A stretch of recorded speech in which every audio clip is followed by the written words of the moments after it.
اسلام نے فحاشی اور بے حیائی سے معاشرے کو بچانے کے لیے کیا کیا اقدامات کیے؟ میں نے اس میں آپ سے یہ بات کہی تھی کہ اسلام جو ہے وہ محض ایک حجاب کا چند کپڑے اپنے جسم پر ڈال لینا یا کسی مخصوص قسم کی یونیفارم کو پہن لینے کا نام اسلام میں حجاب نہیں ہے۔ حجاب اسلام کا ایک پورا نظام ہے، ایک سسٹم ہے حجاب، اور حجاب کے اس سسٹم میں کپڑے پہننے سے پہلے، ایک مخصوص قسم کا لباس پہننے سے پہلے بھی بہت ساری چیزیں آتی ہیں۔ اسلام میں حجاب کا مطلب یہ ہوتا ہے کہ ایک عورت اپنے گھر کے اندر ٹکی رہے، گھر سے باہر نہ نکلے۔ گھر سے باہر جب نکلے، عورت ہو یا مرد ہو، تو ان کو خصوصی طور پہ حکم دیا گیا ہے کہ وہ اپنی نگاہوں کو جھکا کر کے رکھیں۔ گھر کے اندر بھی حکم دیا گیا ہے کہ کسی اجنبی آدمی کے ساتھ خلوت میں نہ جائیں۔ اسی طرح سے جو مخلوط مجلسیں ہوتی ہیں، ان مخلوط مجلسوں سے بھی بچ کر کے رہنے کے اللہ رب العالمین نے تاکید کی ہے مسلمان عورتوں کے لیے۔ ایسے ہی مخلوط مجلسوں کے ساتھ ساتھ بغیر کسی شرعی ضرورت کے فضول کسی غیر مرد سے گفتگو کرنے سے شریعت روکتی ہے۔ مردوں کو بھی روکتی ہے کہ وہ کسی عورت سے فضول گفتگو کریں بغیر ان کی ولی کی اجازت کے، کیونکہ کلام جو ہے وہ ایک بہت بڑا ذریعہ ہوتا ہے جو انسان کو زنا تک لے کر کے جاتا ہے۔ ایسے ہی ایک دوسرے کو چھونے سے شریعت منع کرتی ہے، اور چھونے کے متعلق بہت سخت تاکید اور چھونے والوں کے لیے بہت سخت وعیدیں جو ہے وہ قرآن و سنت میں آئی ہیں۔ پھر اس کے بعد جو ہے وہ شریعت یہ کہتی ہے کہ عورت ایک مناسب لباس پہنے، گھر کے اندر بھی اس کو ایک خاص مناسب لباس کا حکم دیا گیا ہے، گھر کے باہر بھی ایک خاص مناسب لباس پہن کر کے نکلنے کی اس کو تاکید کی گئی ہے۔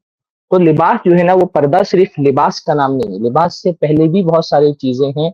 جو پردے میں شامل ہے، جو میں نے آپ کو بتائی ہیں۔ اور اس کے بعد یہ ہے کہ پھر عورت اپنے آپ کو چھپا کر کے رکھے، لباس کے ذریعے سے اپنے جسم کی حفاظت کرے۔ اور یہ سلف کی عورتوں میں بھی آپ دیکھیں گے کہ ان کا بھی جو ہے نا یہ مزاج تھا کہ اللہ تعالیٰ کی، حالانکہ اللہ کے نبی صلی اللہ علیہ وسلم جس زمانے میں مبعوث کیے گئے، اس زمانے میں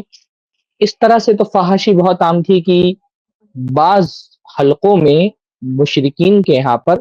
ننگے ہو کر کے عورتیں طواف کرتی تھیں، مرد ننگے ہو کر کے طواف کرتے تھے۔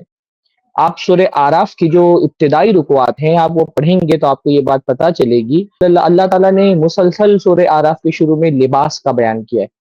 لباس کی اہمیت کا بیان کیا ہے۔ اور لباس کی اہمیت بیان اسی لیے کی گئی ہے کیونکہ مشرکین کا ایک اچھا طبقہ،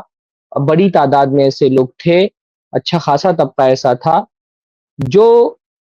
لباس اتار کر کے کعبۃ اللہ کا طواف کرتا تھا، اور ان کو سخت ممانعت کی گئی۔ اور سورہ آراف کے شروع میں بتایا گیا کہ لباس جو ہے وہ اللہ تعالیٰ کی نعمت ہے، یا بنی آدم قد انزلنا علیکم لباسا یواری سوآتکم وریشا، کہ اے آدم کی اولاد، یہ اللہ تعالیٰ کی نعمت ہے کہ اللہ تعالیٰ نے تمہارے لیے لباس اتارا ہے۔ یہ لباس تمہارے لیے زینت کا بھی ذریعہ ہے، اس سے تم اپنی شرمگاہوں کو بھی چھپاتے ہو۔ وہ جو لباس کی تاکید اور لباس کی فضیلت آپ سورہ آراف کی شروع والے رکوعات میں پڑھتے ہیں، اس کی وجہ یہ ہے کہ مشرکین بہت سارے جو ہے نا وہ بے حیا تھے، اپنی شرمگاہوں کو نہیں چھپاتے تھے، اور پردے کا کیا معاملہ ہوتا اس کو نہیں پتا ہوتا تھا، حتیٰ کہ طواف کرتے ہوئے بھی ننگے ہو جایا کرتے تھے۔ ہاں، اور اس لیے آپ دیکھیں گے کہ قرآن مجید میں جب یہ کہا جاتا ہے نا والذین هم لفروجہم حافظون، جو لوگ اپنے شرمگاہوں کی حفاظت کرتے ہیں، اس کی تفسیر میں ایک بات یہ بھی گئی ہے کہ یعنی عام پہلا معنی تو شرمگاہوں کی حفاظت کا یہ کہ زنا نہیں کرتے ہیں، لیکن اس کا ایک معنی یہ بھی ہے کہ اس کو چھپاتے ہیں، لوگوں کے سامنے اس کو ظاہر نہیں کرتے ہیں۔ تو اللہ کے نبی صلی اللہ علیہ وسلم جس جاہلی دور میں مبعوث کیے گئے، جو زمانے جاہلیت سے متاثر لوگ تھے، تو ان کے یہاں بہت ساری بیماریوں میں سے ایک بیماری یہ بھی تھی کہ ننگا پن اور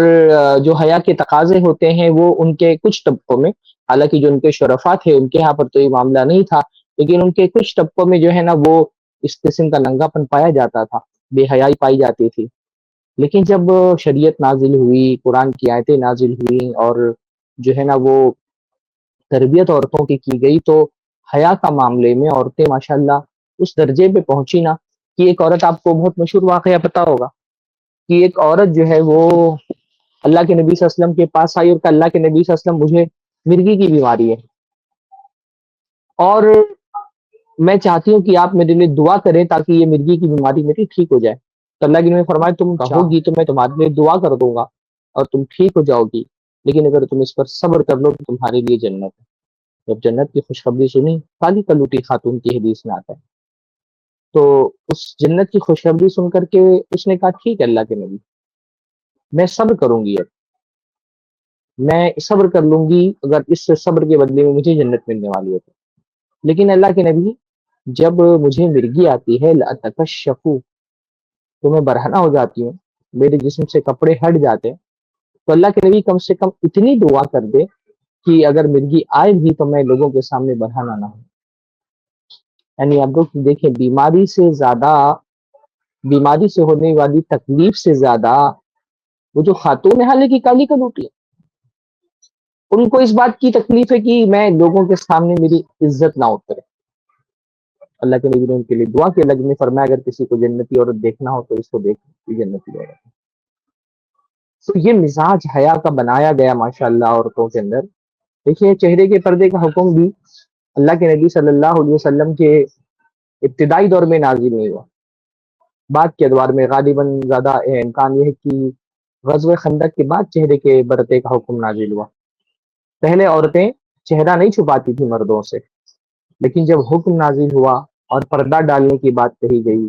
تو کتنا سختی کے ساتھ پابندی کی خواتین نے۔ ہاں،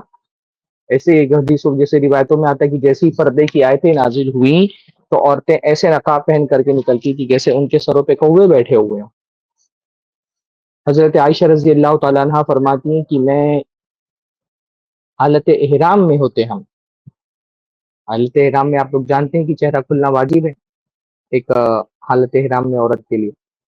لیکن حالت احرام میں بھی اگر کوئی جو ہے نا وہ قافلہ سامنے سے گزرتا تھا تو حضرت عائشہ کہتی ہیں ہم چہرے کو ڈھانک لیا کرتے تھے، اور اس سے علماء نے باقاعدہ اس بات پر استدلال کیا کہ چہرے کو ڈھانکنا واجب ہے، انشاءاللہ بھی آگے بات آئے گی۔ ایک مرتبہ